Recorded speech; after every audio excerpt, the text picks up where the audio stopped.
allez, 10h05.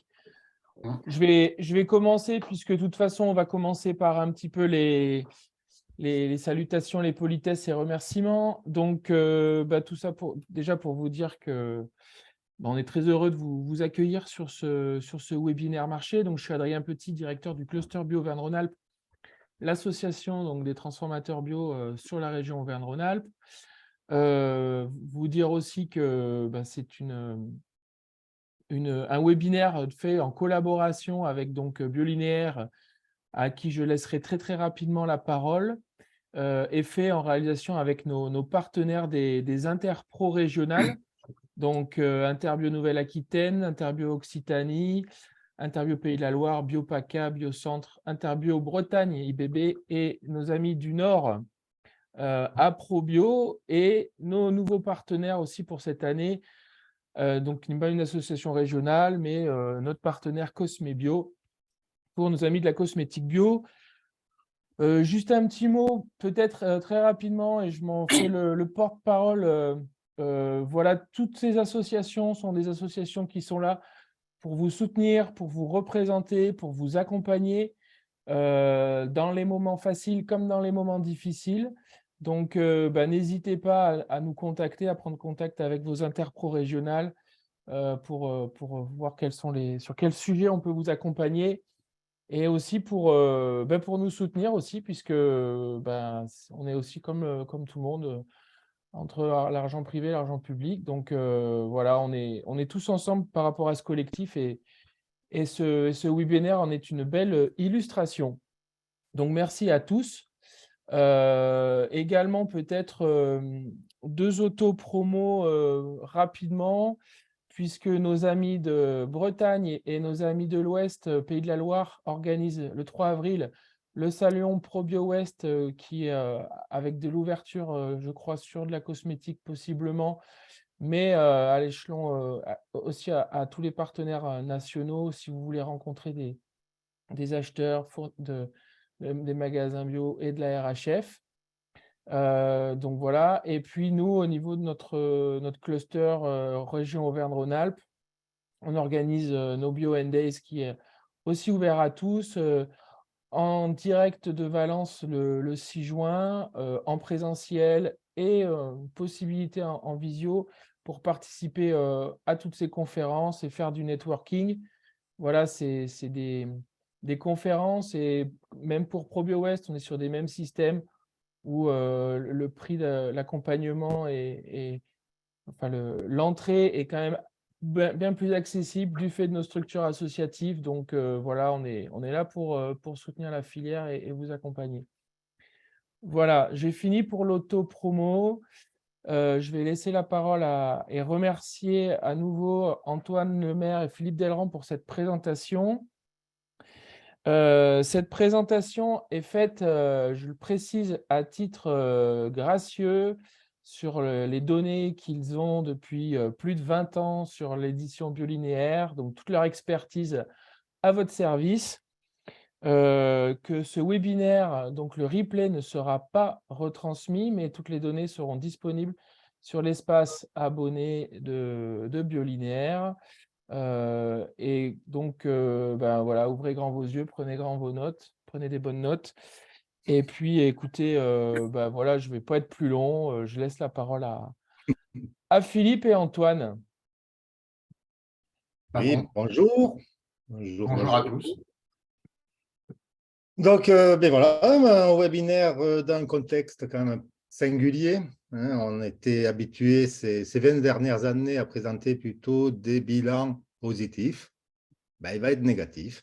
Et c'est vrai que c'est un fort ralentissement. On va le montrer. On va essayer de vous éclaircir au maximum, en vous transmettant le maximum d'informations qu'on a pu capter à droite à gauche, avec nos outils, que ce soit Biofichier, avec Bioanalytics également. On travaille là-dessus, et bien sûr notre partenaire IRI, qui nous suit depuis de nombreuses années et qui nous dont on partage une grosse information sur l'évolution de la bio dans la GMS. Sachant que Biolinéaire, on explore depuis 2018, déjà 5 ans, un petit canal qui bouge quand même, ce que nous appelons les EAP. historiquement composé majoritairement de magasins vrac. On commence à avoir un listing d'identification de 1165 adresses. On n'a pas encore qualifié cette base, hein, on est sur de l'identification. Néanmoins, on suit de très proche l'évolution de ce nouveau canal de distribution, très naissant, hein, c'est avec un chiffre modeste, mais qui est en évolution positive. Et finalement, c'est le seul secteur où on a un feu vert, parce que beaucoup d'autres sont plutôt en feu rouge. Donc, nous allons voir dans cette édition un peu une première partie qui analysera l'évolution des chiffres d'affaires et en magasin bio et en GMS. Hein. Dans une deuxième partie, on fera une estimation du bilan des magasins bio et de certaines familles. Vous allez voir, ça a beaucoup bougé. Le troisième point, c'est le bilan des ouvertures et fermetures. Alors, cette année, on accentuera un peu plus sur les fermetures, essayer de comprendre quelles sont les catégories de magasins qui ferment le plus ou le moins et qu'est-ce qu'ils représentent par rapport à leur statut aussi.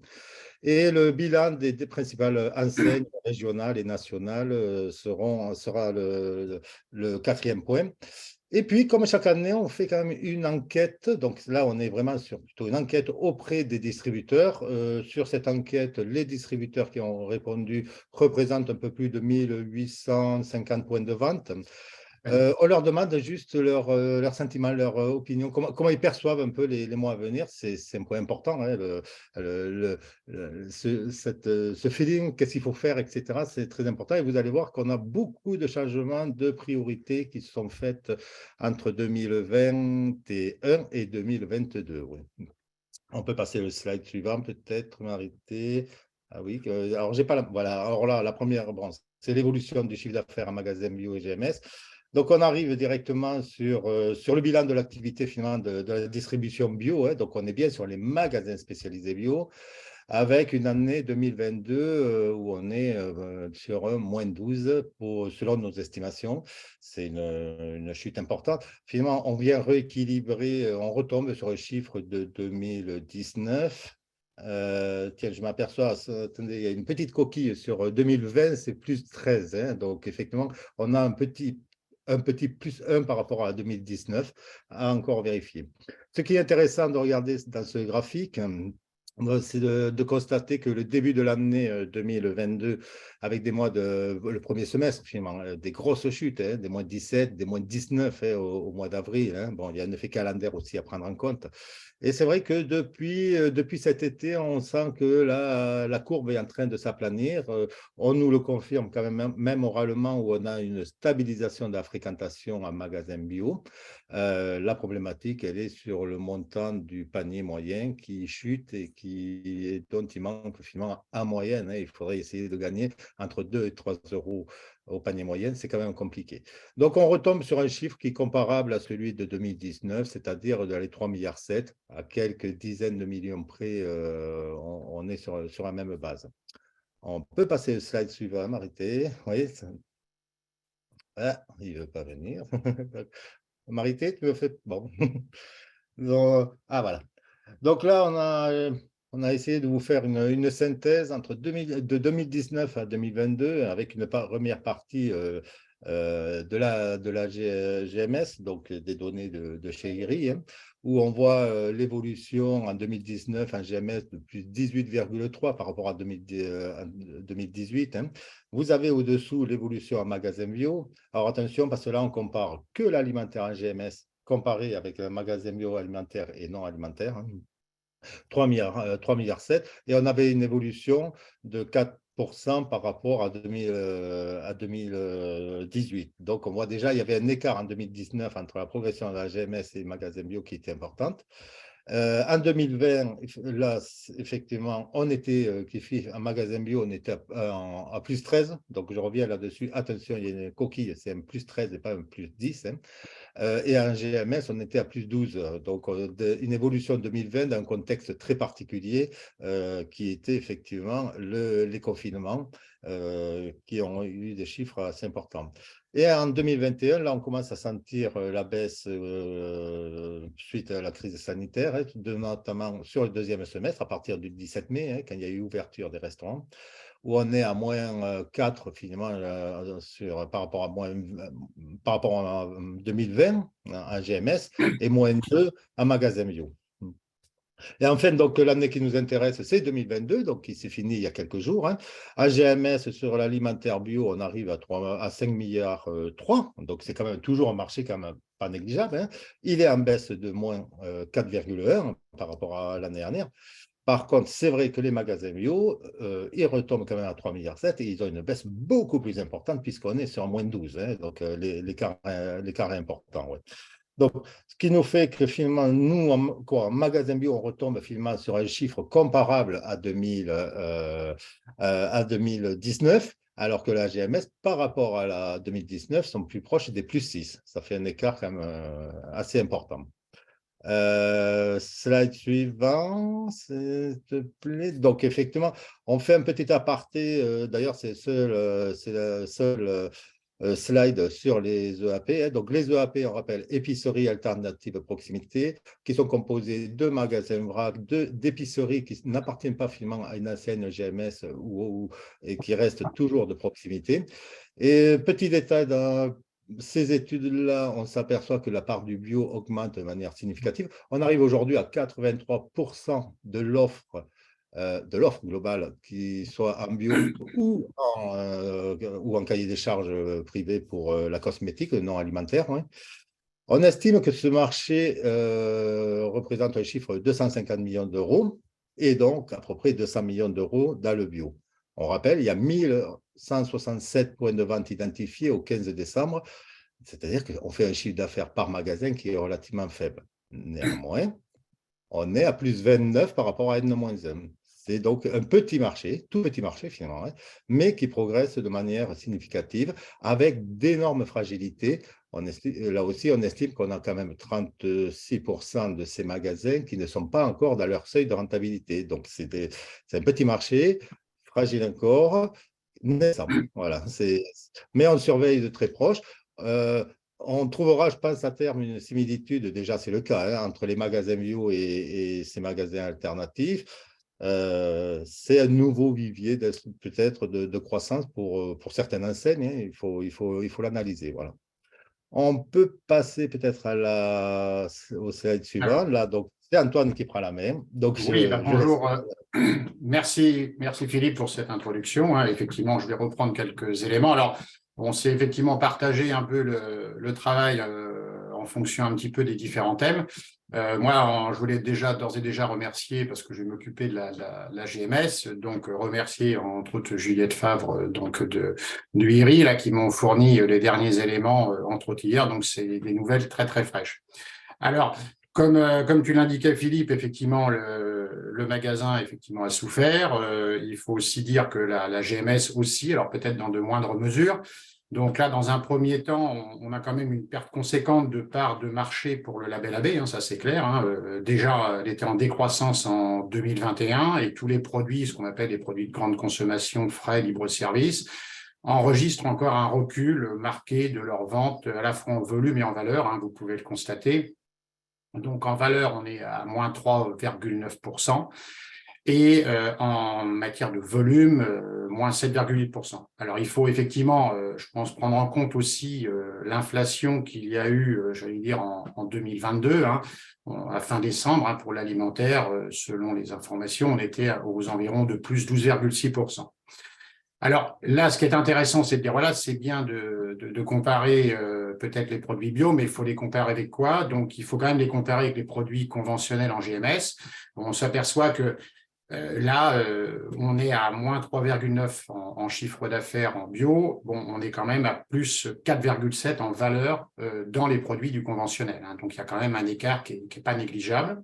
Et en volume, vous voyez, en volume, nous, on était à moins 7,8% en bio et en volume sur la GMS, on n'est qu'à moins 2% en volume. Donc là, on voit quand même qu'il y a effectivement des différences qui sont non négligeables. Alors, pour suivre avec l'autre diapo, alors si on fait une analyse un peu sur les 5 dernières années, sur l'évolution des ventes, des volumes et surtout du poids du chiffre d'affaires que représente le bio par rapport au conventionnel, hein, on voit aussi quand même des baisses significatives. Hein. On voit encore quand même que les produits bio perdent encore des positions et leur poids en chiffre d'affaires en 2022 est même inférieur donc à celui de 2019 parce qu'on passe, comme vous voyez en bas, de 4,6% en 2022 à 4,8% en 2019. Hein. Alors, on voit à travers ces courbes, effectivement, comme le disait Philippe, quand on a présenté ces dernières années, on était quand même plutôt sur des croissances à deux chiffres, hein, et on voit quand même que depuis 2018, on a quand même connu des évolutions de chiffre d'affaires jusqu'à plus 23,3%. Voilà, on est à moins 3,9 en 2022. Bon, les chiffres parlent d'eux-mêmes. Alors, autre élément aussi pour la diapo suivante, et je pense qu'elle est assez intéressante parce qu'on a vu tout dernièrement, entre autres, de la part des syndicats bio, je pense à la FNAB, au SINABio, entre autres, hein, qui ont fait un appel ces derniers temps pour dire, voilà, il faut absolument que la GMS continue et ne se désengage pas et continue à référencer.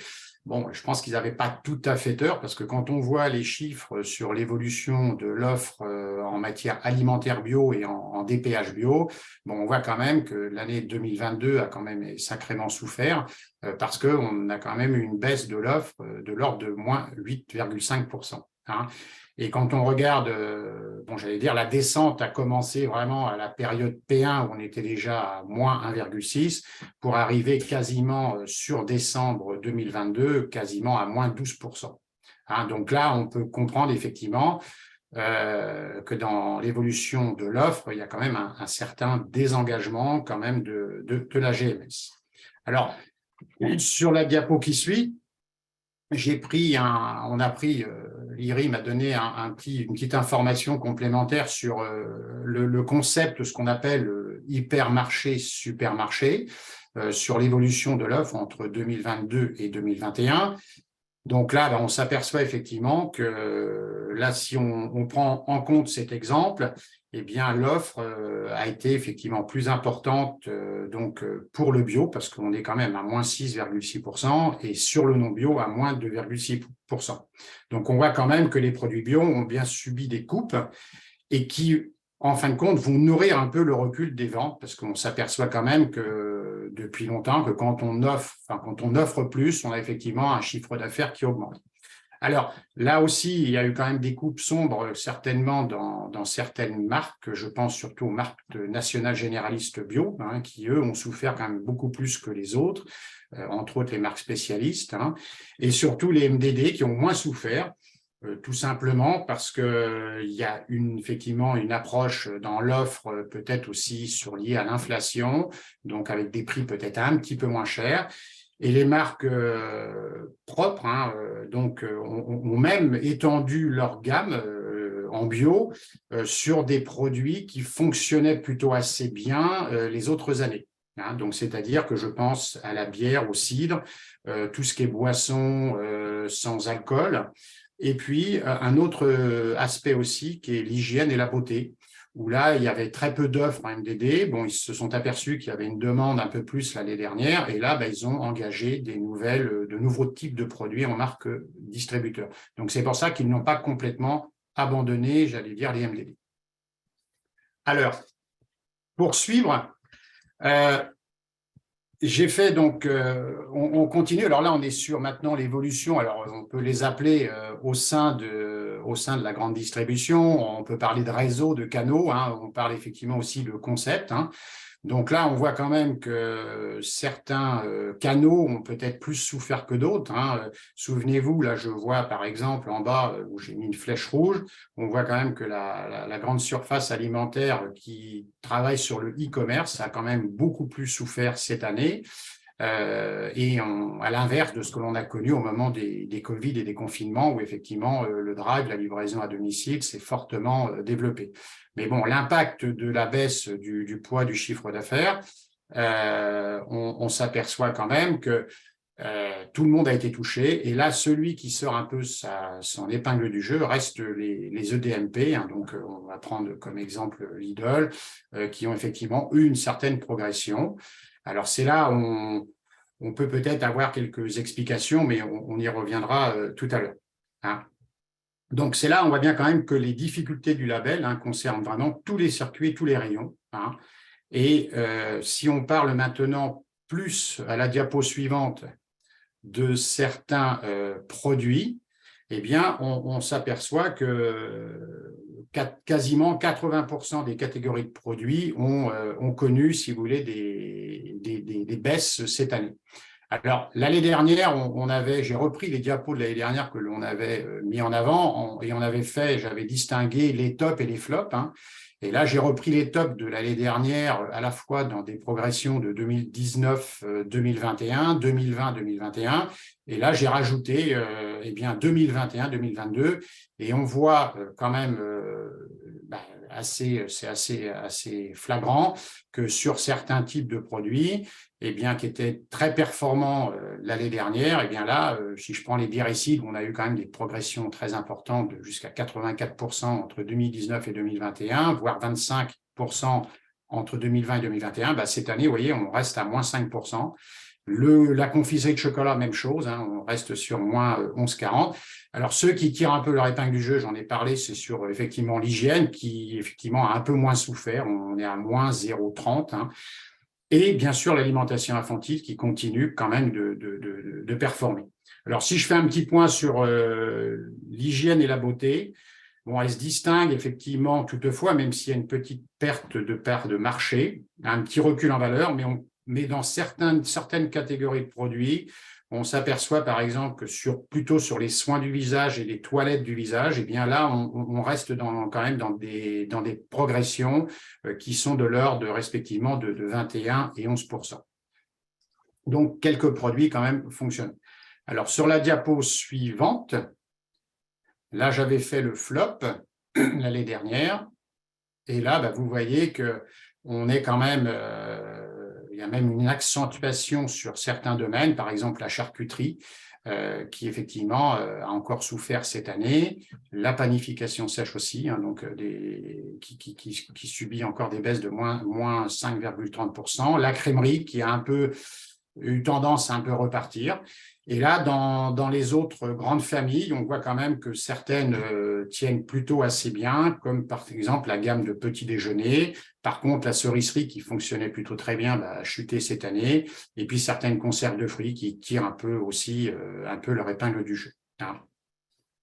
Voilà. Alors, si normalement il y a une diapo qui suit, voilà. Alors, on a, si vous voulez, aussi une évolution. Alors, de ce fait, grâce à quelques informations que j'ai pu glaner, on s'aperçoit qu'effectivement, qu'au niveau de la somme dépensée par acheteur en bio, en 2022, on a une petite régression d'environ 5 €. Quoi.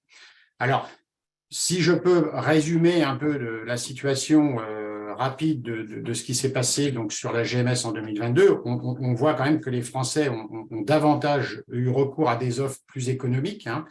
C'est vrai que l'accélération de l'inflation, comme je disais, qui a atteint plus de 12,6%, a fait obligatoirement adapter les consommateurs peut-être à des produits un peu moins chers. Hein.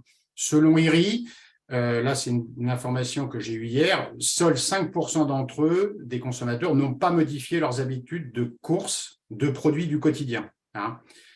Et on s'aperçoit depuis septembre qu'il y a eu quand même une descente en gamme des achats à partir de septembre. Hein. C'est-à-dire qu'on a fait dans notre dernière newsletter, Fabien Foulon a fait, un expert aussi qui travaille avec nous, a fait une petite approche, effectivement, en disant, voilà, on descend en gamme, peut-être que les produits qui étaient peut-être des grandes marques bio sont peut-être passés sur des MDD, sont peut-être allés ensuite sur des hard discount. Vous voyez, il y a fait, effectivement, on voit une descente. Hein.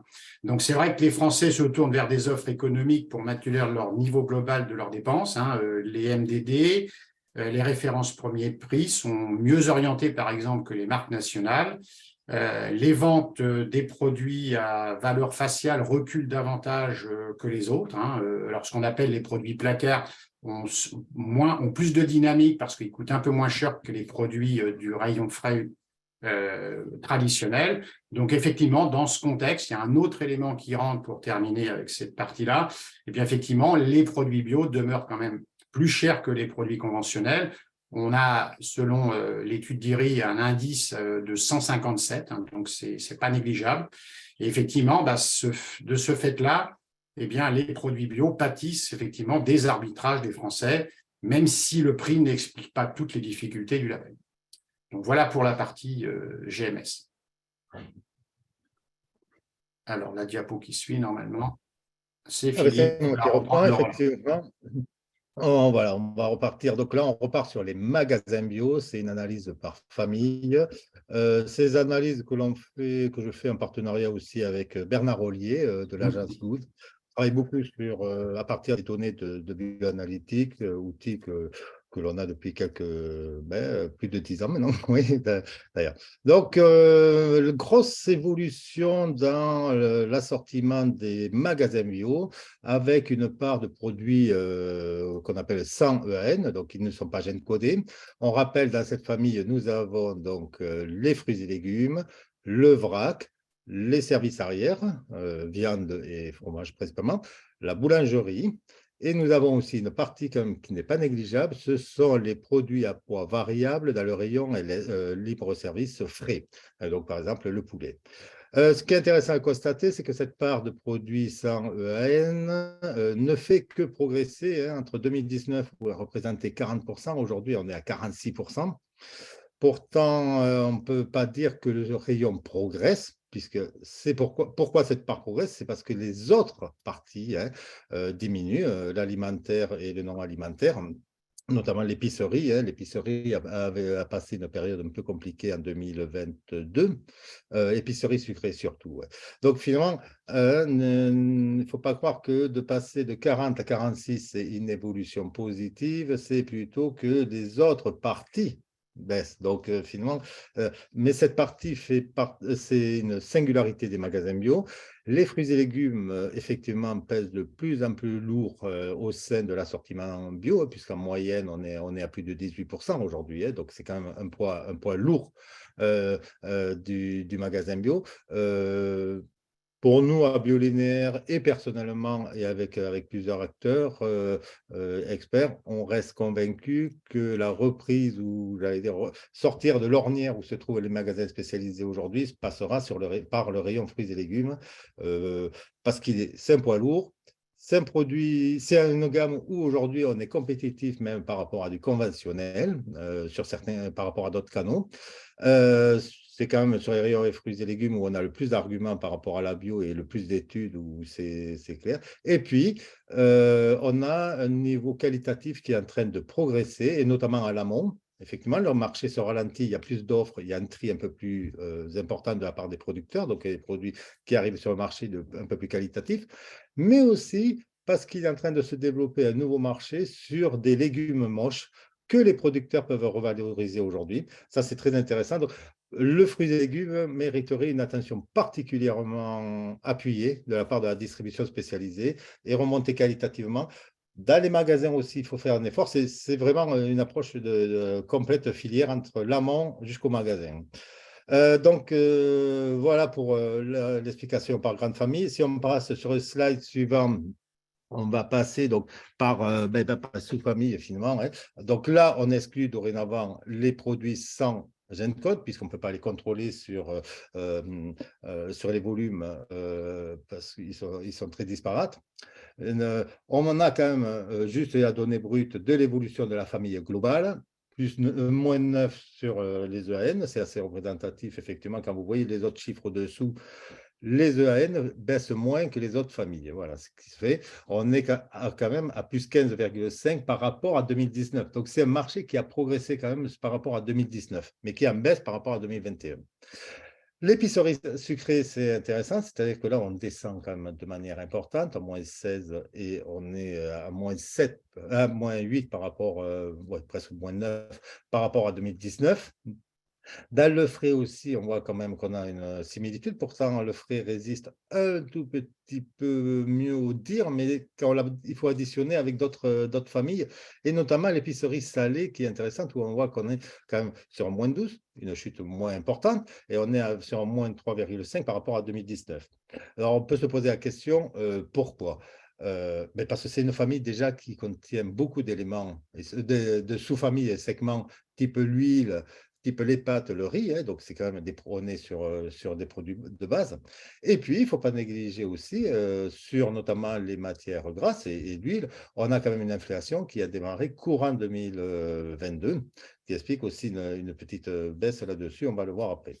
Les compléments alimentaires sont d'ailleurs, les compléments intéressants, c'est un rayon qui est en train de se stabiliser, c'est celui qui se stabilise le plus aujourd'hui finalement sur la partie non alimentaire.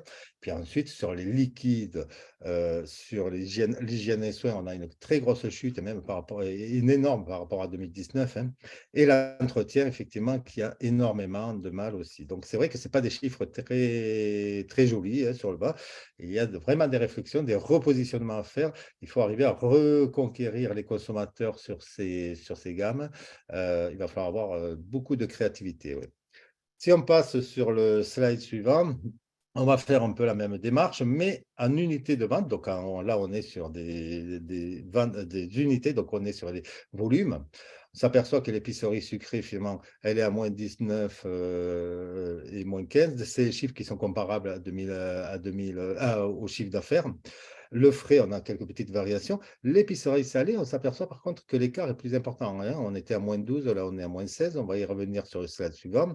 Et les compléments alimentaires, on voit très bien que on a une sorte de linéarité entre 2022, les résultats de 21 et de 19, et l'hygiène et soins qui sont toujours quand même dans des chiffres un peu bas. Et alors, ce qui va être intéressant dans le slide suivant, s'il te plaît, Marité, voilà, c'est qu'on regarde l'écart entre l'évolution du chiffre d'affaires et l'évolution des volumes.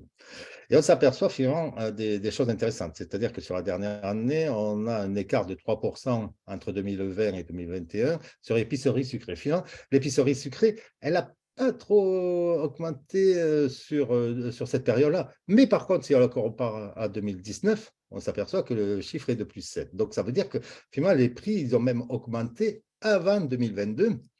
Rappelez-vous, hein, quand même, on a des produits type les purées d'oléagineux, hein, qui avaient quand même pris une sacrée hausse en 2020 hein, de la production. Voilà, des produits qui ont participé à une évolution des prix, mais antérieure à l'inflation qu'on connaît aujourd'hui. Le frais est plutôt stable, mais on s'aperçoit là aussi qu'on remonte quand même par rapport à 2019, on a eu quand même une hausse, effectivement, de l'écart entre le chiffre d'affaires et les volumes. C'est-à-dire qu'effectivement, on a les volumes qui ont plus baissé que le chiffre d'affaires. Donc, il y avait déjà un peu de hausse. Et l'épicerie salée, c'est intéressant parce que là, on voit quand même qu'on est très proche sur ce rapport entre le chiffre d'affaires et les volumes sur le 4%. Donc, on pourrait dire finalement qu'il y a une évolution de 4% qui est due à la hausse des prix par rapport au volume, par rapport à 2021. Mais on a aussi, par rapport à 2019, une hausse qui est même un peu plus ancienne. Les compléments alimentaires, on pourrait dire qu'il n'y a pas de hausse. Les liquides, il n'y a pas de hausse cette année, mais on en a vu par rapport aux années différentes. Alors, ça ne veut pas dire que les produits augmentent là, hein, ça ne veut pas dire que le jus de pomme ou le jus d'orange augmente. Ça veut dire aussi qu'on peut avoir une évolution dans l'assortiment. On le voit très bien sur les liquides. On a des produits un peu plus sophistiqués, à base de gingembre, par exemple, qui se vendent un peu plus cher. On a des effervescents, excusez-moi, qui progressent. Donc, l'assortiment aussi a son rôle. Donc, sur le liquide, c'est plutôt marqué. Oui. Et après, on a quelque chose qui est assez stable entre l'hygiène et soins et entretien. Si on passe au slide suivant, donc là, on va attaquer la partie le bilan des ouvertures, donc c'est le 3e chapitre, hein, des ouvertures et des fermetures en magasin bio et l'évolution du parc. Et c'est Antoine qui va reprendre la suite sur cette partie-là. Voilà.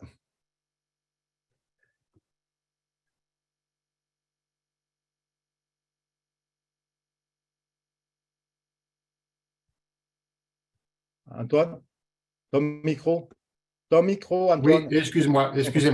Donc, comme tu le disais en début de la session, Cette année, on a pris position pour vraiment séparer et analyser plus en détail et séparer bien les ouvertures des fermetures. Bon, alors, si on fait déjà un premier constat, on s'aperçoit quand même que là aussi, les chiffres sont plutôt pas si jolis que ça.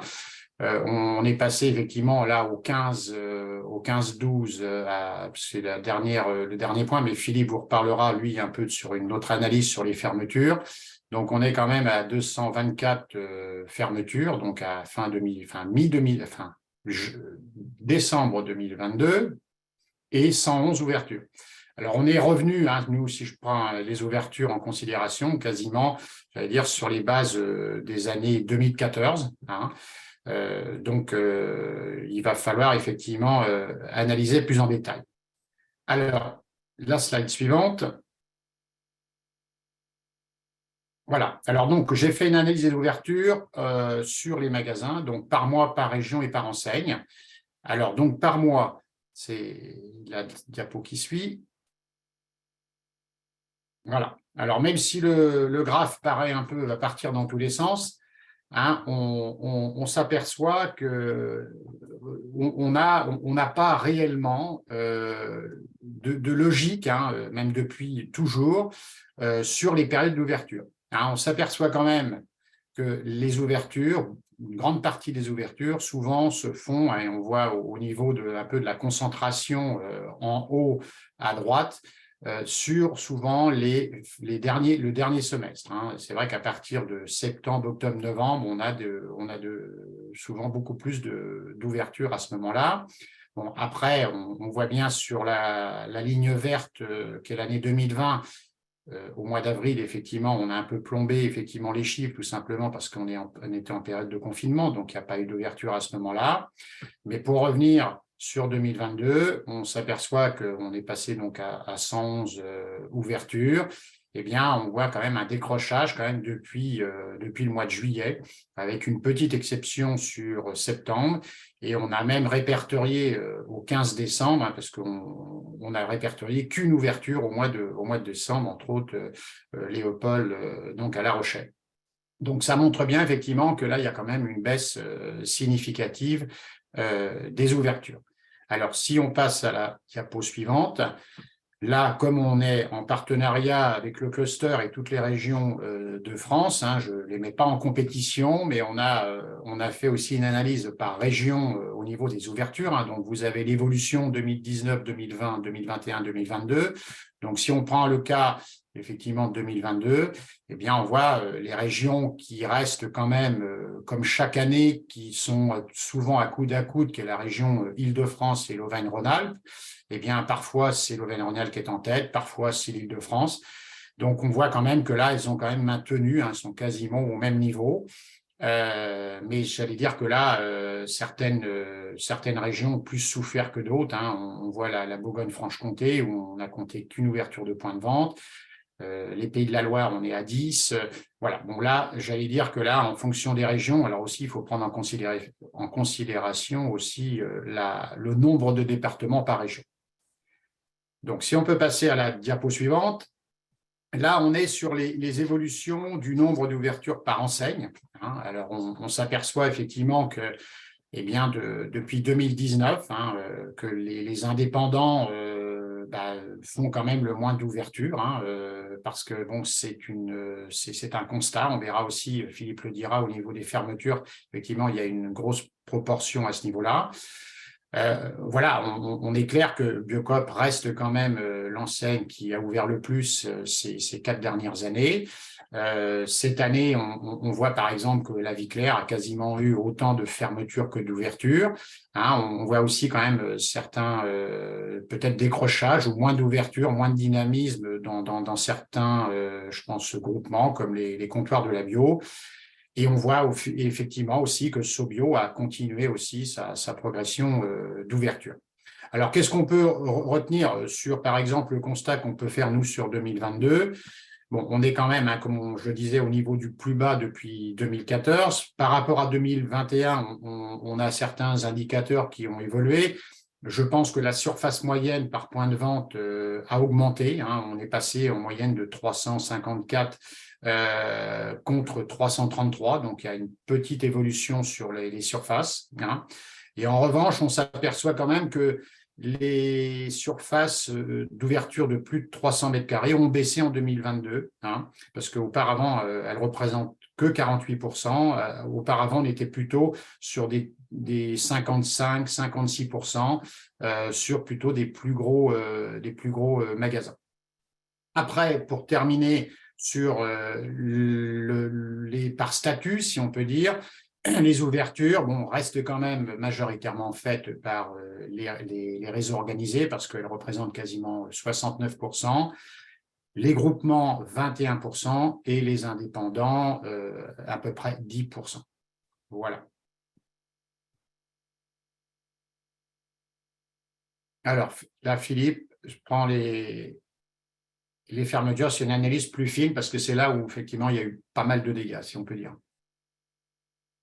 Il faut que tu mettes ton micro, Philippe. Bien. Voilà. Et oui, cette année, nouvelle analyse, nouveau chapitre, analyser les fermetures. Alors, c'est un peu singulier, ce n'est pas le plus rigolo à faire d'ailleurs, je ne vous le cache pas. On préfère faire quand il y a un petit dynamisme de marché. On va passer sur le slide suivant pour voir un peu voilà, dans quelle proportion et quelle enseigne, finalement, par enseigne, par groupement, par indépendant. Vous voyez que la part des indépendants, donc là, on était sur 224 fermetures, c'était identifié au 15 décembre. Vous allez voir que sur les slides suivants, on va travailler sur 233 fermetures qui sont au 30 décembre. Donc, c'est-à-dire en quelques jours, on a eu quand même près d'une dizaine de fermetures sur la fin de décembre. Il fallait qu'on refasse tous nos tableaux. Donc, on l'analysera un peu séparé. Donc, vous voyez quand même qu'en 2022, 74 de ces 224 magasins étaient des indépendants. C'est intéressant d'analyser quand même, dans ces indépendants, on en a quand même 48 qui sont des magasins de moins de 70 mètres carrés. Il y a toute une catégorie de magasins de petites surfaces, très peu présentes dans les groupements ou les enseignes, qui sont en train de disparaître, des magasins qui, pour des raisons aussi, pas toujours économiques d'ailleurs, hein, pour des arrêts d'activité simplement, ou pour des départs à la retraite, on a toute une catégorie, il y a une baisse d'activité, soit on avance le départ de retraite, soit on arrête l'activité. C'est plutôt peu en Europe, c'est un petit impact économique finalement, hein, ces fermetures, hein, qui représentent une grosse part. Par contre, effectivement, on s'aperçoit quand même qu'on a eu des fermetures sur des Biocoop, sur des comptoirs de la bio, sur le grand panier bio qu'on donne sur des surfaces de vente plus conséquentes. Hein. Et c'est vrai que c'est à prendre en compte. Et là, on a quand même un impact un peu plus important du point de vue économique. Ouais. Notez, oui, Biocoop, on disait tout à l'heure, on est avec, c'est égal, c'est 35 fermetures, 35 ouvertures. D'ailleurs, c'est ce qu'avait un peu prévu Biocoop, il parlait plutôt d'une quarantaine, il finissait l'année plus proche des 35, mais c'est équilibré entre les ouvertures et les fermetures. Là, on parle bien des fermetures de magasins, hein, tout à fait. Ouais. On peut passer, alors on voit quand même tout à l'heure, on en a parlé, Sobio qui fait quand même 2 fermetures cette année, finalement par rapport à son évolution, ils ont augmenté leur part en proportion, hein, de manière un peu plus importante que la majorité des acteurs. Voilà. On peut peut-être passer au slide suivant. Donc, sur les 224 fermetures identifiées au 15, il y a une partie du titre qui a disparu. Donc, on a 74 indépendants. Ils représentent 33% des fermetures. Alors, en rouge, le titre a disparu. Hein, c'est le marché total. Hein. On a encore en France 786 indépendants. Et quand je parle d'indépendants, c'est-à-dire qu'ils ne sont pas adhérents à un groupement ni à une enseigne. Hein. On est quand même à 786, donc ils représentent encore 25% du marché. On a 52 adhérents qui ont fermé en groupement. Hein, ils représentent quand même 23% du nombre des magasins. Et rappelons que ces adhérents à des groupements, donc Accor Bio, les comptoirs de la bio et Biomonde et Coalibio, on a 551 magasins qui représentent 15% du parc national.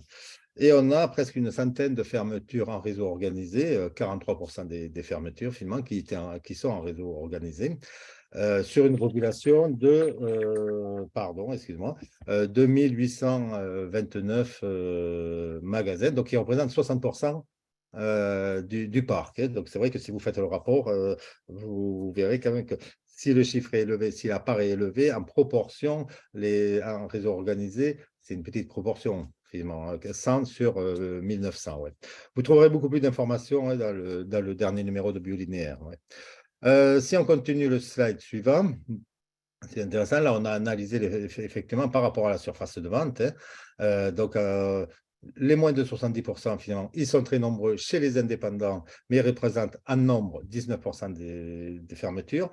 De 70 à 150, 19%. De 150 à 250, 19%. C'est très linéaire, finalement. Mais la part, finalement, de plus grands magasins représente 22%. Donc, c'est vrai qu'en proportion, et ceux qui ont fait le plus de mal, finalement, hein, entre guillemets, sur l'évolution de notre marché et l'impact des fermetures sur notre marché, c'est bien les magasins de plus grande surface qui sont donc plutôt des réseaux et des groupements. Donc, c'est pas sur les grands formats, certains ne résistent pas aussi bien que cela. C'est des magasins qui ont plus de charges. Les indépendants, effectivement, en moyenne, sont des petits magasins, moins de 100 mètres carrés. Hein, et on voit que dans les réseaux, alors là, réseau, on a tout mis, hein, groupement et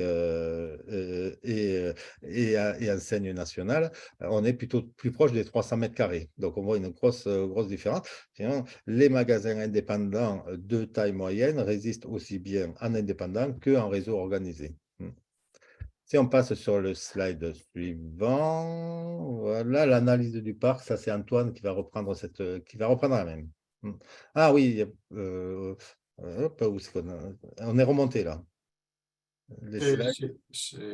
Non, c'est toi, ça, sur cette diapo, où, Oui. enfin, quand tu as repris. Ah oui, il y avait Ah oui, excusez-moi, j'ai pas tout à fait. D'accord, ouais. Ouais. Non, oui, ça c'était un parc, effectivement, on l'a un peu analysé. C'était pour représenter effectivement la part de surface dans la catégorie. Donc, effectivement, sur 850 indépendants sur cette analyse-là, sur 3065 magasins, les magasins finalement de moins de 70 mètres carrés, il y en a 9% qui sont indépendants et il y en a 2 qui sont dans les réseaux. Donc, c'est pour ça qu'on a un très faible taux de fermeture de petits magasins en réseau, quoi, ouais.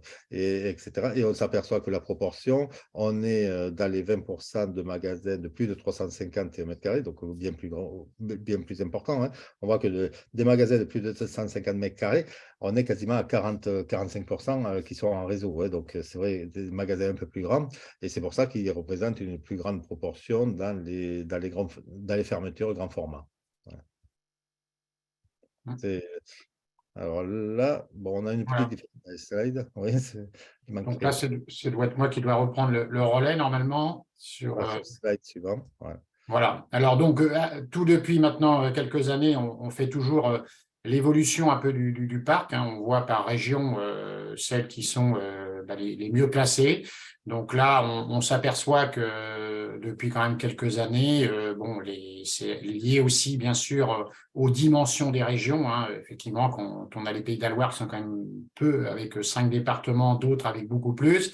Bon, là, c'est ce que je vous disais, donc pas de changement dans le classement depuis 2021, sauf la PACA qui est passée de la 4e à la 5e place, hein, entre la Nouvelle-Aquitaine. Donc là, on met à chaque fois le nombre de magasins, les surfaces cumulées et les surfaces moyennes. Donc là, à travers le magazine, vous pourrez voir un petit peu toutes ces évolutions. Alors, quoi qu'il en soit, au niveau du parc, hein, étant donné qu'il y a eu quand même beaucoup de fermetures cette année, hein, on va dire 233 fermetures, eh bien, le parc, effectivement, a été affecté, contrairement aux autres années où on a eu une évolution du parc. Là, on est passé à 3065 points de vente, hein, donc ce qui fait quand même une baisse de 5,4% par rapport à 2021. Alors, on s'aperçoit aussi que, bien sûr, la surface a aussi diminué. Hein. On a eu quasiment 1,6% de surface en moins de ventes cumulées, hein, alors qu'en 2021, entre 2020 et 2021, on avait eu quand même plus 10% de surface complémentaire. Donc, voilà pour ça.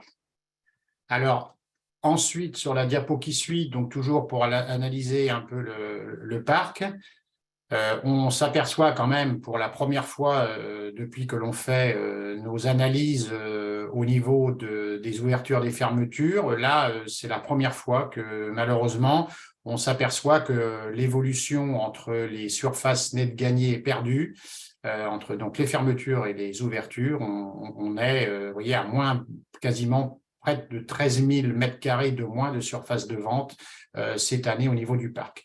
On a aussi, comme on l'a vu, certains magasins de plus petite taille ont fermé, d'autres ont ouvert sur des plus grandes tailles aussi. Donc, on est sur une surface moyenne des magasins bio en France d'environ 274 mètres carrés contre 264 mètres carrés en 2021.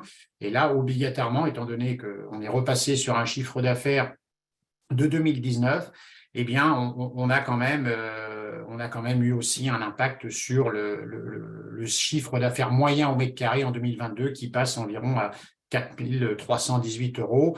Et pour souvenir, en 2019, on était à plus de 5 041 € du mètre carré.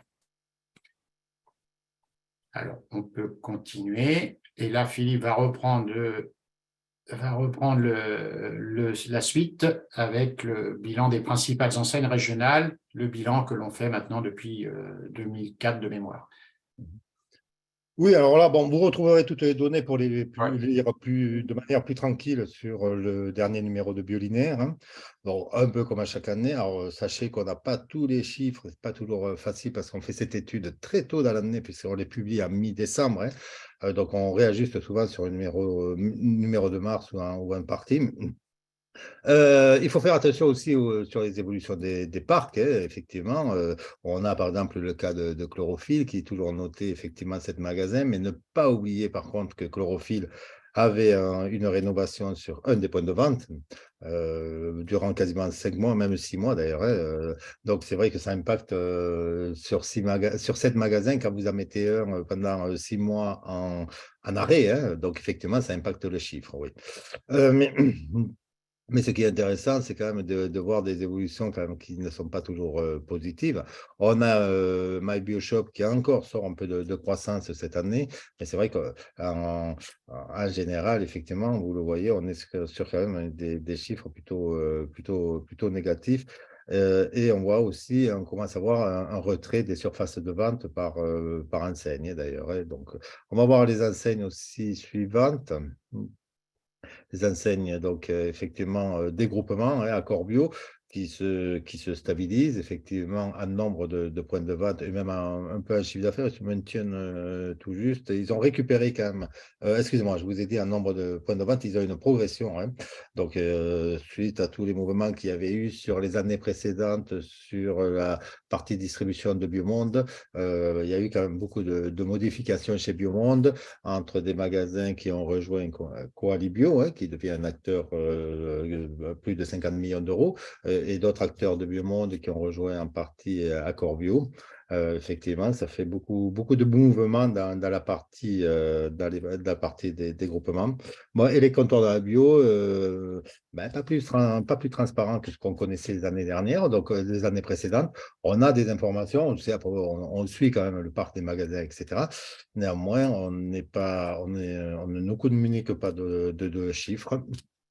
C'est regrettable parce qu'on pourrait voir, mais on sait très bien que c'est la situation un peu comparable sur du marché global. Ouais. Un Biocop qui finalement résiste bien mieux et ce qui lui permet d'ailleurs d'avoir une progression de part de marché sur le marché global des magasins bio. Ouais, c'est quand même une année où Biocop aura marqué leur territoire, en tout cas, ils représentent aujourd'hui une part très importante de l'activité des magasins spécialisés bio. L'eau vive, il faut noter aussi qu'on n'est pas tout à fait sur un périmètre constant. Ça, c'est toujours important. Il faut regarder. On a 4 magasins de moins. Donc, c'est vrai que il faut toujours faire le rapport entre l'évolution du parc et l'évolution du chiffre d'affaires. Et ça, c'est vrai qu'il faut le regarder à tête reposée, un chiffre après l'autre, pour avoir une analyse assez fine. Là, nous, on fait une publication de données. On ne fait pas toujours de l'interprétation. Ça serait, on pourrait en écrire un livre entier, d'ailleurs. Ouais. Si on passe au slide suivant, on va voir sur la partie des enseignes nationales. La vie claire, on doit les recevoir normalement. Ils n'avaient pas tout à fait fait leur point. Situation aussi un peu compliquée. Cette année, à noter que la Vicenne intègre dans nos analyses Marcel et Fils. Donc, on a regroupé tous ces données entre la Vicenne et Marcel et Fils. Le grand panier bio, pareil, regardez bien l'évolution en magasin, hein, effectivement. Donc, c'est vrai que si on regarde sur du constant, on est plus proche de la réalité du marché, hein. Effectivement, et c'est pareil pour Marcel et Fils, hein. Je répète, on a réintégré la Vicenne, ce qui change aussi le chiffre d'affaires, mais le nombre de magasins, etc. Satori, c'est un peu comme chaque année. C'est vrai qu'ils sont souvent représentatifs du marché et même cette année, ils sont un peu meilleurs que la moyenne nationale puisque c'est vraiment un périmètre constant. À noter que Naturalia et Sobio sont des sociétés qui sont cotées en bourse, qu'il est interdit de communiquer des données tant qu'il n'est pas mis dans le rapport financier pour les histoires de cotation boursière. On devrait avoir donc les données qui seront plutôt sur la partie de fin mars ou fin du printemps. Voilà. Si on passe sur la slide suivante. Donc oui, là, c'est l'évolution du chiffre d'affaires et surface cumulée. Antoine, tu avais pas mal travaillé là-dessus, hein, sur ce tableau. Ouais. Peut-être, Antoine, remets ton micro. Oui, effectivement, Oui. on avait, alors bon, alors, ça demande effectivement beaucoup de temps et d'analyse, parce que ce qui est important de voir, c'est qu'on voit après la performance peut-être de certains magasins. Je prends par exemple Cop Nature à Tours. Bon, effectivement, quand on voit le chiffre d'affaires qu'ils font au mètre carré, ils sont quasiment à 8 000 € du mètre carré, alors que vous voyez, le grand panier bio est à peine à 2 500. Donc, c'est quand même intéressant de voir effectivement la performance du chiffre d'affaires au mètre carré. Donc, vous voyez, Biocop se situe aux environs de 6 000. Alors, il faudrait prendre du temps, effectivement, de voir, parce que l'évolution entre 2020 et 2021 et 2021-2022, on voit effectivement que obligatoirement, les chiffres d'affaires ont un peu baissé. Et si on prend, mettons, Cop Nature, effectivement, ils ont perdu quasiment presque 300 € de chiffre d'affaires au mètre carré. Mais après, il faut prendre en considération la dernière colonne, qui est aussi l'évolution des surfaces, parce qu'en fonction de l'évolution des surfaces, eh bien, il y a un rapport à faire. Donc, on a refait un petit tableau, un petit graphe derrière. Mais je pense que le mieux, c'est comme beaucoup de données, il faut les analyser un peu à tête reposée. Donc là, vous voyez, on voit effectivement la performance du CA au mètre carré en fonction des enseignes. Et c'est vrai que ça a quand même un impact. Donc là, il y a peut-être aussi à réfléchir, voir effectivement pourquoi certains font 8 000 €, d'autres font que 2 500 €, quoi. Voilà. Donc, poursuivre, mais sur la diapo qui suit, Philippe, là, tu avais fait une évolution, toi, par rapport sur les parts de marché, hein, une estimation. Voilà. C'est une estimation de l'évolution des parts de marché. C'est pour ça que je ne mets pas le chiffre exact, hein. Donc, on est bien sur une évolution en pourcentage, hein. On n'est pas sur des points de parts de marché. C'est une évolution clairement de parler, hein, point précis, où on a une évolution donc en noir, en gras, sur l'évolution par rapport à 2021. Et en au-dessous, aujourd'hui, on reprend comme année de référence encore, hein, 2019. Oui. Donc, effectivement, vous le voyez, on a quand même un Biocop qui continue à devenir quand même en progression, puisqu'on n'a pas grand monde derrière en positif, hein. Notez donc, accord bio, une petite progression. Les indépendants, finalement, se maintiennent dans cette proportion. On a eu l'évolution, effectivement, de Biocébon, de Sobio Biocébon, hein, effectivement, et Marcel et Fils. Et quasiment Coalibio, qui est finalement un naissant aussi. Donc, il est quand même positif. Et il est positif dans sa croissance aussi de part de marché, hein, à noter. Ouais. Mais c'est vrai qu'on a quand même pas mal d'enseignes qui se repassent quand même en négatif. Les comptoirs de la bio, La Vie Claire, Naturalia, Natureo, effectivement, qui sont un peu donc une performance qui peut être moins bonne que le marché global. Voilà. On peut passer sur le slide suivant. Voilà. Alors, L'expérience, voilà. j'aurais rajouté aussi par rapport à la diapo d'avant, effectivement, comme on n'a pas non plus tous les chiffres d'affaires fournis, il est difficile pour nous aujourd'hui de faire vraiment une estimation déjà des parts de marché de chacun. Hein, c'est vrai que cette année, on n'a pas eu ni La Vie Claire ni Naturéo, qui sont quand même deux opérateurs importants. Donc, c'est vrai que ça n'a pas été facile. Hein. Voilà. Alors, pour terminer ce diaporama, enfin, cette présentation, là, comme l'a dit Philippe en introduction, quand on fait notre analyse et qu'on fait notre enquête et notre bilan en fin d'année, on fait une approche chiffre, mais on fait aussi depuis quelques années un questionnaire, une enquête auprès des enseignes qui nous permet quand même de voir un petit peu la situation, qu'est-ce qu'ils ont pu vivre en 2022, et on essaye de voir un peu quelles sont leurs prévisions pour 2023. Alors, on a quand même des résultats sur notre enquête annuelle qui sont quand même assez représentatifs. Hein. On a toujours les mêmes questions qui sont posées depuis une bonne dizaine d'années. Cette année, on a eu la réponse de 15 enseignes, donc ce qui n'est pas négligeable, hein, et certaines grosses enseignes qui ont parfois pas répondu aux chiffres, mais qui ont quand même répondu à l'enquête sur les quelques questions qu'on pose. Donc, ça fait à peu près, grosso modo, à peu près plus de 1500, enfin, Philippe disait 1800, on est à peu près à ce niveau-là. Donc, c'est quand même assez représentatif. Alors, les premiers constats, on pose des questions. Et là, la première question vient par rapport à 2021. Quelle a été l'évolution de votre panier moyen en 2022? Donc, on a effectivement, là, on va assez vite, hausse, stable ou baisse. Bon, on voit bien sûr que cette année, en fonction des enseignes, eh bien, 29% avaient une stabilité, mais cette année, aucune hausse, contrairement aux autres années, comme vous pouvez le voir en dessous, entre 2019, 2020 et 2021, avec effectivement 2020, on l'a bien vu, une hausse effectivement du panier moyen qui était non négligeable parce qu'on était jusqu'à 94%, mais on connaît le contexte.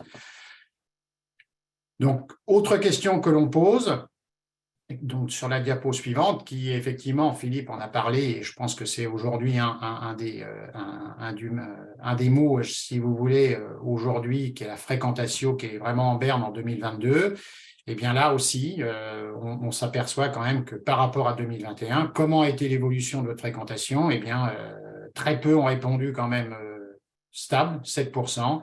Et là, ils sont tous unanimes à dire qu'effectivement, ils ont perdu de la fréquentation. Donc, contrairement, si vous voulez, à certaines années où on le voit dans l'histogramme à côté, quand on est en vert, on est sur des hausses. On était, vous voyez, en 2019 à plus de 72% qui avaient dit qu'ils avaient des hausses, 47% en 2020, 20% en 2021, et cette année, aucune hausse constatée par rapport à notre enquête. Alors, sur la diapo qui suit, toujours sur la partie, on a une approche, alors même si Philippe, tout ça, on récupère certains chiffres du rayon, on pose une question assez simple, voilà, comment a évolué votre chiffre d'affaires sur le rayon? Alors, on prend une dizaine de rayons, le chiffre d'affaires sur les fruits et légumes, services arrière, compléments alimentaires, etc. Et là, on s'aperçoit aussi que là, une grande partie des rayons ont souffert. L'année dernière, le rayon le mieux noté restait le fruits et légumes et le vrac. Bon, cette année, on a effectivement baisse stable et hausse.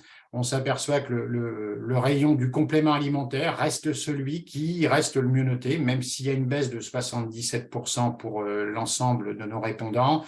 15%, il a été stable et 8% en hausse. Et on voit que le service arrière, selon certaines enseignes, reste effectivement un point assez intéressant à mettre en œuvre, et on le verra dans la diapo suivante, pour, si vous voulez, avoir quand même des approches un peu plus positives et essayer de trouver des solutions pour améliorer, j'allais dire, le chiffre d'affaires. Alors, par contre, là aussi, le rayon le moins bien noté a été la détergence.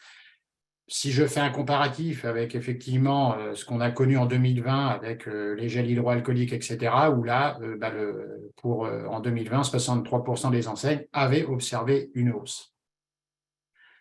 Alors, sur l'avenir, c'est donc la diapo qui est quand même assez intéressante.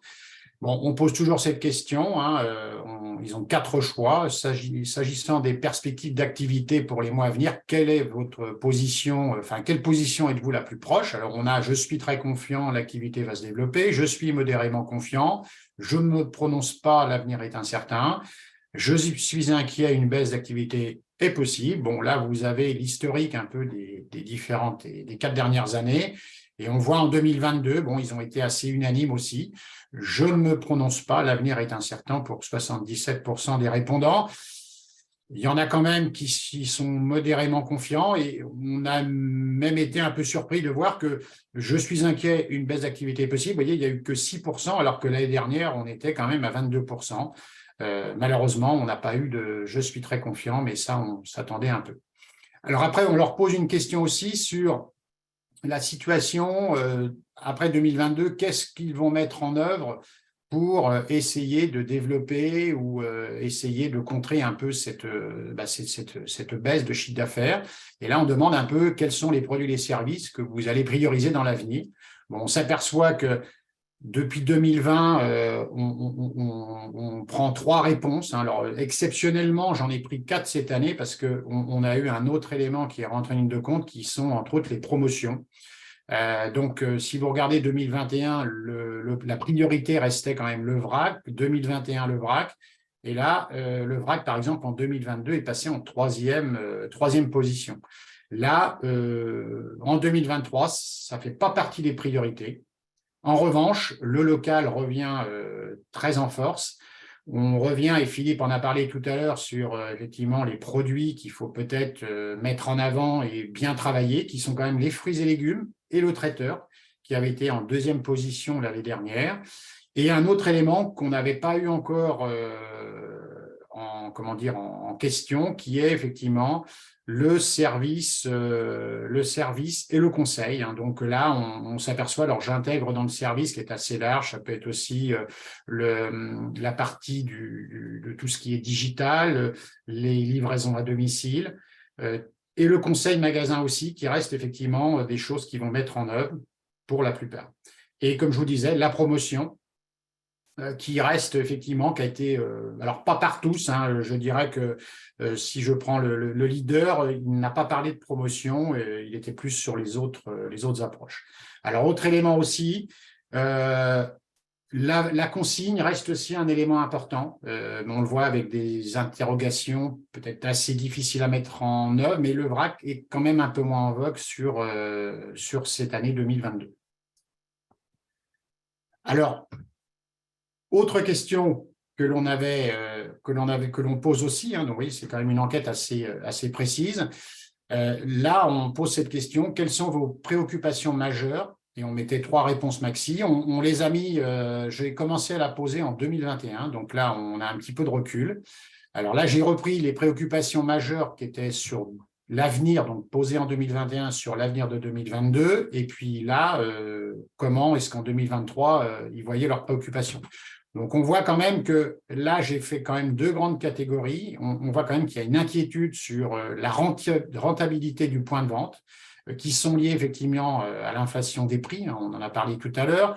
L'augmentation des coûts d'énergie est revenue très, très souvent parce qu'on s'aperçoit qu'effectivement, faire du froid ou chauffer pour certains, ça coûte cher, et on voit bien que les contrats d'énergie sont pour certains très handicapants. Et puis certains carrément à maintenir un chiffre d'affaires. L'autre élément aussi qui ressort, c'est un peu l'image de la bio en général, au niveau un peu des fondements. Alors, est-ce que la baisse de fréquentation peut être à la fois sur la rentabilité, mais aussi sur l'image? Mais on voit quand même aussi des questions où on parle beaucoup de bio-bashing, de désamour du bio. Et puis, autre élément qu'on avait aussi l'année dernière, c'était la concurrence des autres labels, qu'on sait très bien qui, effectivement, perturbe et déboussole un peu le consommateur. Et enfin, pour terminer sur cette enquête, on fait tout, c'est un bon baromètre pour nous, pour la dernière diapo. On demande aussi ces questions. Avez-vous des prévisions d'ouverture de nouveaux points de vente en 2023? On a vu qu'on a eu quand même que 111 ouvertures cette année. Et là, ce qui est assez curieux, vous voyez, j'ai fait un petit récap depuis 2018 entre les prévisions d'ouverture. Là, vous voyez, par exemple, l'exemple était assez intéressant où les prévisions étaient pointées à 246. On a réalisé 240 ouvertures. Et si vous regardez un peu au fil des années, on s'aperçoit qu'il y a quand même une indication plutôt fiable. Bon, alors là, vous voyez, si on prend l'année 2022, dans les estimations, j'arrivais à peu près à 105, on a réalisé 111, ce qui est plutôt bien. Bon, là, par contre, sur les prévisions de 2023, on parle de 27 ouvertures, sachant quand même que 11 enseignes ont seulement répondu, mais j'ai quand même 2 gros opérateurs, même voire 4, qui n'ont pas répondu, qui n'ont préféré pas répondre, comme Biocop, La Vie Claire, Naturalia et Sobio. Donc, à suivre, et je ne sais pas si l'année prochaine, on n'aura qu'une trentaine d'ouvertures à suivre. Voilà, mais comme on dit, on n'a pas la boule de cristal. Voilà pour nous. Bon. Mais voilà. Alors, ça fait beaucoup de données, des données Oui. des fois qu'il faudra réinterpréter. Hein. C'est très riche, en 30 slides d'arriver sur des précisions. Bon, ce qu'on pourrait retenir quand même pour l'année qui se présente, hein, effectivement, et c'est un point important, cette dernière page sur les prévisions d'ouverture. Parce que ça fait 15 ans quand même que notre marché il se développe, parce que c'est les ouvertures qui tiraient quand même d'une grande partie de la progression de notre marché. Donc, c'est un signe fort. Hein. Donc, on ne peut pas envisager 2023 comme les années précédentes, parce que cet élément d'ouverture sera quasiment inexistant. Plus. On va raisonner. Pour nous, c'est très compliqué les analyses, puisqu'on ne travaille plus à périmètre constant ou avec ouverture. On travaille à périmètre restant. Donc, on a un changement important au niveau de notre analyse. C'est un sujet qu'on n'a peut-être pas trop abordé, mais il faut être objectif. Vu l'évolution et vu la performance des magasins bio, on va aller vers une approche de rationalisation assez forte de l'assortiment. Alors, attention, la rationalisation ne doit pas supprimer des unités de besoin. C'est là toute la difficulté que vont se heurter les magasins, hein, effectivement, de savoir bien jouer sur ces créneaux. C'est vrai que c'est une année qui est floue. Hein. On n'a pas d'ouverture, on a une rationalisation à tous les niveaux, même les entreprises. Aujourd'hui, on voit les catalogues qui sont en train de se réduire sur les points forts de chaque opérateur, hein, finalement. Et c'est vrai que le socle qu'on a à redynamiser, et qui ne sera pas le plus facile, c'est la consommation. Alors, on l'a bien vu ces derniers mois, hein, il y a un petit tassement de l'évolution, donc effectivement, la courbe devient linéaire. On a vu aussi, on n'en a pas parlé, un mois de décembre, un GMS qui est repassé en positif à 0,1, mais exclusivement sur les MDD et principalement sur les EDMP, donc sur les hard discounters. Donc, comme disait Antoine tout à l'heure, un glissement vers une gamme un peu moins onéreuse au niveau des consommateurs. Tout ça, c'est à jouer un peu dans les magasins, mais c'est vrai que c'est les unités de besoin qu'il ne faut surtout pas perdre. Ça va être une année quand même pour de très bons gestionnaires, notamment de la distribution. Il va falloir jouer là-dessus. Je le maintiens, effectivement. On a quand même toujours une part dominante de produits frais, donc les fruits et légumes. On a souvent abordé là-dessus. Et ensuite, effectivement, par famille, par sous-famille, contactez-nous. C'est vrai que comment gérer tous les petits points et comment s'aborder tous les marchés, on pourra toujours vous renvoyer vers des personnes ou peut-être vous répondre à vos demandes. Voilà, je pense qu'on a fait le grand tour. Si je peux compléter, on a quand même une équipe d'experts autour de Biolinéaire, hein, donc chacun un peu sa catégorie. On publie quand même régulièrement le regard d'expert dans notre newsletter. Donc, je pense que là, je prendrai par exemple la dernière analyse de Fabien Foulon, hein, un peu sur comment aussi il y a quand même beaucoup de conseils qui sont donnés à travers toute l'équipe. Hein. Donc, n'hésitez pas à revenir vers nous. Puis, merci. Merci à tous de nous avoir suivis. Merci Antoine, merci Philippe pour toutes ces données chiffrées et puis les perspectives effectivement d'évolution sur l'année prochaine. Et puis j'ai envie de dire, si tout le monde est satisfait, à l'année prochaine pour faire Pour de le meilleurs résultats. le résultat du match. Oui, oui. Allez, bon courage à tous. Allez, Bonne journée. merci à tout le monde. Et Juste pour que merci ce à soit vous clair, pour le on boulot. avait quelques petites questions sur Oui, oui. effectivement, voilà, des catégories en particulier. Donc, ils peuvent vous contacter. On mettra votre mail dans Oui, le, oui, tout à dans fait. le Ouais, petit, message pour avoir voilà. des données un peu plus fines sur les catégories respectives. T'as Et juste aussi, on a eu pas mal de retours parce qu'il fallait une double authentification apparemment sur Zoom. Donc, on a eu quelques personnes qui ont eu des difficultés techniques à se connecter. Donc, j'espère qu'on n'a pas eu trop de pertes à ce niveau-là. Il y avait eu des questions particulières, au fait, on n'a pas posé la question. Ben, c'est ça. En fait, moi, j'ai regardé les questions. Donc, c'était des questions plus sur des catégories. Chacun un peu. Il y avait tout ce qui est cosmétiques solides, des choses comme ça. Donc, ils pourront vous contacter Voilà. sur les C'est catégories. un peu ce qu'on disait. J'allais dire que nos experts, je pense à Good, Bioanalytique, etc., bon, sont des panélistes aussi. Hein, donc, après, il peut y avoir effectivement, on peut rentrer un peu plus dans le détail, bon, après, sous forme de prestation, quoi qu'il en soit. Ouais. Eh ben, parfait. Ben, merci Allez. du coup pour ce joli travail et merci aux participants. Et effectivement, à l'année prochaine, on espère. Voilà. Allez. Et puis à Bio Days au mois de juin pour ceux qui sont là. Bien sûr. Vous On recevrez sera les partenaire. infos as soon as Normalement, possible. Normalement, Adrien, nous sommes partenaires comme chaque année. Avec plaisir. Hein, évidemment. On compte sur vous en tout cas. oui. Il y a Good qui viendra. Donc voilà. Allez, Merci à vous. Allez. merci. À bientôt. À bientôt.